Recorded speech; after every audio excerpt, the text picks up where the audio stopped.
मित्रांनो, तुम्ही एखादी जमीन खरेदी करताय आणि 7/12 वरच्या बाजूला प्रलंबित फेरफार असे लिहिलेले आहे का? मग थांबा, मोठी फसवणूक होऊ शकते. हा नक्की काय धोका आहे ते जाणून घ्या. बघा, प्रलंबित फेरफार म्हणजे या जमिनीच्या मालकी हक्कामध्ये किंवा नोंदीमध्ये बदल करण्याचा अर्ज तलाठ्याकडे आलेला आहे, परंतु त्यावर अद्याप अंतिम शिक्कामोर्तब झालेले नाही. सोप्या भाषेत समजून घ्यायचे झाले तर जमिनीचा मालक बदलण्याच्यावर बँक कर्ज घेण्याची किंवा वारसा हक्काची केस सध्या प्रोसेसमध्ये आहे. आता हा धोका कसा ओळखायचा, तर यासाठी तुम्हाला 3 गोष्टी तपासाव्या लागतील.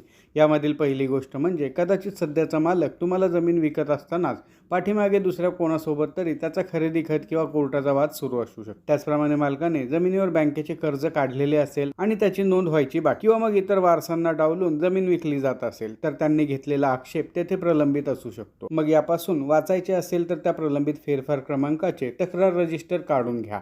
त्यामध्ये नक्की काय नोंद सुरू आहे हे स्पष्ट दिसेल आणि तो फेरफार मंजूर किंवा रद्द होईपर्यंत व्यवहार करू नका. माहिती महत्त्वाची वाटली असेल तर हा व्हिडिओ तुमच्या मित्रपरिवाराला शेअर करा आणि अशाच कायदेशीर माहितीसाठी आम्हाला नक्की फॉलो करा.